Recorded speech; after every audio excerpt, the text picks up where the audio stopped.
Hello students, welcome to our channel. मेरा नाम है Tejpreet Singh, senior mentor at my classroom learning. And आज मैं बात करने वाला हूँ बच्चों जेई एडवांस के एग्जाम की। आप सबका जो जेई का एग्जाम है वो कल है, जिन बच्चों ने अप्लाई किया हुआ था, जो बच्चे एलिजिबल थे। और बहुत सी कंफ्यूजन रहती है, बहुत से कंसर्न्स रहते हैं बच्चों को कि लास्ट डे में हमें क्या करना है, लास्ट डे को हम कैसे बेस्ट यूटिलाइज करें, है ना। कई बार क्या होता है कि हमने 2 साल बहुत मेहनत की होती है, लेकिन लास्ट के कुछ दिन या लास्ट के एक दिन या एग्जाम के टाइम पे अगर हम प्रॉपरली अपने आप को मैनेज ना कर पाए, तो अपने माइंड को, अपनी बॉडी को, अपनी हेल्थ को, तो पूरी 2 साल की मेहनत जो है वो जीरो हो जाती है ना।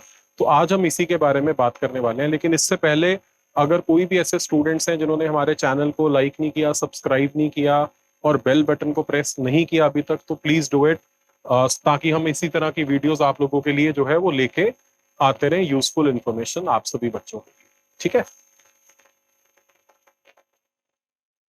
तो लास्ट डे, है ना, आप सब लोगों ने अच्छी से तैयारी कर रखी है।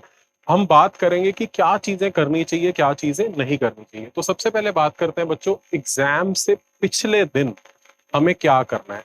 सबसे पहला पॉइंट है, हमें हेल्दी खाना खाना है। हेल्दी खाना का मतलब क्या है कि हमें जंक फूड नहीं खाना, बाहर का खाना नहीं खाना, हमें लाइट फूड जो है वो खाना है। पानी का इंटेक जो है उसको ज्यादा रखना है एग्जाम से पिछले दिन, ठीक है ना। और एग्जाम वाले दिन भी हेल्दी खाना है, लेकिन वाटर इंटेक जितना रिक्वायर्ड है उसी पे रहेंगे। ये साइंटिफिकली प्रूवन एक फैक्ट है कि अगर आप लाइट खाते हैं तो आपका जो माइंड है वो अपनी ऑप्टिमल कैपेसिटी पे वर्क करता है। अगर जंक फूड खाते हैं तो नींद आती है। अगर आप बाहर का खाएं, पता नहीं होता, कई बार कुछ खाना अच्छा नहीं मिला, है ना, आपकी हेल्थ खराब होगी। तो इसलिए eating healthy is very very important. Second, no new books. कोई भी नई बुक्स, कोई भी नया एग्जाम, कोई भी नए क्वेश्चंस हमें बिल्कुल नहीं करने हैं। लास्ट के दिन सिर्फ हमें, अगर हमारे कोई शॉर्ट नोट्स हैं उनको रिवाइज करना है बच्चों। अगर कुछ प्रीवियस ईयर के क्वेश्चंस हैं जो हमने नहीं देखे, हमने उनको देखना है। या जो आपने लास्ट 1 मंथ में कुछ टेस्ट अटेम्प्ट किया उसमें जो आपकी गलतियां हुई थी, सिर्फ उन्हीं को देखना है सब्जेक्ट वाइज। इससे ज्यादा कुछ नहीं करना, ठीक है ना। Third point, have proper sleep. नींद बहुत इंपॉर्टेंट है, बिकॉज अगर आप प्रॉपरली सो के जाएंगे तभी आप एग्जाम में अपना बेस्ट एफर्ट दे पाएंगे। इसका मतलब ये नहीं है कि 14 या 15 घंटे हमें सोना है, उससे भी हमारे को क्या आता है बेटा, सुस्ती सी बनी रहती है।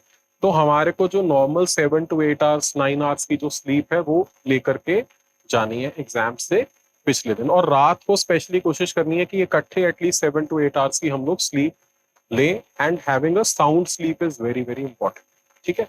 And last but not the least, अपनी जो किट है उसे हमें प्रिपेयर करना है। जो स्टेशनरी हमें लेके जानी है, जो हमारा एडमिट कार्ड है जो लेके जाना है, उन सब चीजों को हम लोग अपना प्रिपेयर कर लें, ताकि सुबह के टाइम पे हड़बड़ी ना मचे और हम कहीं ना कहीं लेट ना हो जाए, हम पैनिक ना करें, ठीक है। अब आ जाते हैं बच्चों, एग्जाम के दिन हमें क्या क्या करना है। एग्जाम के दिन सबसे इंपॉर्टेंट पॉइंट तो ये है कि हमें एग्जाम के जो सेंटर है उस पर टाइमली पहुंचना है। सुबह तैयार होके as per the dress code हमें प्रॉपरली रेडी होके हमें एग्जाम सेंटर पे अपने जो हमारे एडमिट कार्ड के ऊपर टाइम मेंशन्ड है उसी टाइम के हिसाब से बच्चों हमें पहुंचना है।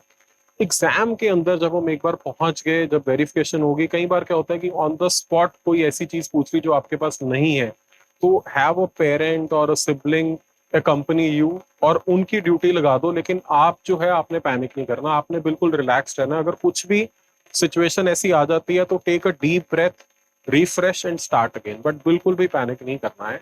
वहां जितने भी लोग होते हैं एग्जाम सेंटर में, they are happy to help you, there is a genuine problem there, ठीक है ना। एग्जाम के अंदर आप पहुंच गए तो इंस्ट्रक्शंस को बहुत ध्यान से पढ़ना है। जेई एडवांस का, जैसे आप सबको पता भी होगा कि जेई एडवांस में there is no fix pattern, कोई भी फिक्स पैटर्न नहीं है। हर बार एग्जाम का पैटर्न चेंज हो सकता है, नए तरह के क्वेश्चंस आ सकते हैं बच्चों। सेम क्वेश्चंस में मार्किंग डिफरेंट हो सकती है। जब first time multiple answers correct introduce हुए थे तो उसमें कोई नेगेटिव मार्किंग नहीं थी, लेकिन उससे इमीडिएटली नेक्स्ट ईयर में 100% नेगेटिव मार्किंग थी। तो जिन बच्चों ने इंस्ट्रक्शंस को ध्यान से नहीं पढ़ा, उनको दोनों साल ही कहीं ना कहीं नुकसान हुआ होगा, ठीक है ना। और जो एग्जाम के बीच में है, जो ब्रेक है, जैसे फर्स्ट एग्जाम है आपका 9 to 12, सेकंड है 2:30 to 5:30, जो बीच में 2.5 घंटे का टाइम है, उसमें एक लाइट मील लेके 1 आवर की स्लीप बहुत इंपॉर्टेंट है। बहुत से बच्चे मैंने देखा है क्या करते हैं कि वो पेपर 1 अपने फ्रेंड से डिस्कस करना शुरू कर देते हैं, टीचर से डिस्कस करना शुरू कर देते हैं। उस टाइम जो है वो डिस्कशन इज नॉट इम्पॉर्टेंट। वो टाइम डिस्कशन का नहीं है। एग्जाम खत्म होने के बाद आपने डिस्कशन ही करनी है बच्चों, है ना। तो वो टाइम क्या है, उस टाइम पे हमें रिलैक्स करना है, किसी से डिस्कस करने की जरूरत नहीं है। चुपचाप आप जाओ, आपके जिस भी गाड़ी पे आप पहुंचे हो गाड़ी का एसी ऑन करो, आराम से उसमें रेस्ट करो, लाइट मील लो, बहुत ज्यादा लिक्विड मत लो, है ना। बहुत हैवी नहीं खाना, लाइट सा लेके, एंड कोशिश करो 1-1.5 आवर की हम लोग एक प्रॉपर साउंड स्लीप ले सके उस टाइम पे। ठीक है, पेपर बिल्कुल भी डिस्कस नहीं करना है बच्चों किसी के साथ। एंड एक और इम्पॉर्टेंट पॉइंट जो लास्ट में मैंने लिखा हुआ है कि एग्जाम देते हुए हमने किसी भी तरह का अपने दिमाग में एक माइंडसेट या बिलीफ नहीं लेके जाना। ऐसा नहीं सोचना कि हमारी तैयारी नहीं है, ऐसा भी नहीं सोचना कि हमारी बहुत अच्छी तैयारी है, ऐसा नहीं सोचना कि इतने परसेंट अगर मार्क्स आ गए तो हमारा अच्छा रैंक आ जाएगा। वो टाइम मार्क्स के बारे में, रैंक के बारे में सोचने का नहीं है। वो टाइम हमारा एक ही ऑब्जेक्टिव है, it is to solve as many questions as possible and in the shortest time possible. तो स्मार्टली हमें पेपर मैनेज करना है कि जो इजी क्वेश्चंस हैं, जिन क्वेश्चंस में आपकी स्ट्रेंथ है, जिन टॉपिक्स में, जिन क्वेश्चंस में आपकी एक्यूरेसी ज्यादा अच्छी निकलती है, हम उन क्वेश्चंस को पिक एंड चूज करके अटेम्प्ट करते रहे। ठीक है ना। और दो चीजें लास्ट में मैं इस वीडियो में, बिकॉज आपका कल एग्जाम है, आपका बहुत ज्यादा टाइम नहीं लेना चाहता, सिर्फ दो चीजें मैं आपको बोलूंगा जो इन जनरल आपके काम आने वाली है। पहली बात कि आप जिस भी भगवान में विश्वास करते हो उनकी पूजा करके जाओ एग्जाम वाले दिन, और उनको थैंक यू कह के जाओ कि आपने जो 2 साल की मेहनत की है। एक अरदास करके जाओ, एक अपना जो है वो रिक्वेस्ट करके जाओ भगवान को कि हमने जो 2 साल मेहनत की है उसके हिसाब से हमारे को बेस्ट पॉसिबल रिजल्ट जो है वो मिले, हम अपनी बेस्ट परफॉर्मेंस दे के आ सके, राइट। एंड जो बहुत इंपॉर्टेंट पॉइंट है, last but not the least, very important point, वो ये कि हमें अपने एग्जाम की प्रेपरेशन को सेलिब्रेट करना है। कोई भी एग्जाम आपकी लाइफ, आपका फ्यूचर डिटरमिन नहीं करने वाला।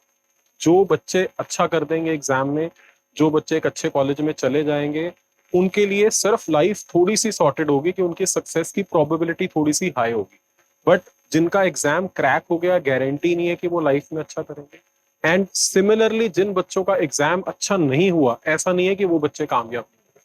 बहुत सारे ऐसे सक्सेसफुल लोग हैं जो कभी आईआईटी नहीं गए। So this is just another exam, this is not the exam of your life. This exam cannot judge you as a student, as an individual, as a person. आपकी सक्सेस को ये exam define नहीं करने वाला है। तो हमारा irrespective of exam कैसा भी हो, हमने एग्जाम के बाद खुश ही रहना है कि हमने एक अच्छी प्रिपरेशन की, हम अपना बेस्ट एफर्ट दे के आए हैं। और अगर किसी वजह से नहीं भी हुआ तो अपना जो भगवान है उस पर विश्वास रखना है, जिनमें आप विश्वास करते हो कि उन्होंने आपके लिए कुछ बहुत अच्छा सोच रखा है, right. So please celebrate your preparation. Ultimately वही लोग कामयाब होते हैं जो मेहनत करते रहते हैं, जो फेलियर्स को ओवरकम करते हैं, और जो हर बार अपना बेस्ट एफर्ट देते हैं। तो हमें भी जो सक्सेसफुल लोग हैं उनकी क्वालिटीज अपने आप में लेके आनी है, and every day we have to, right.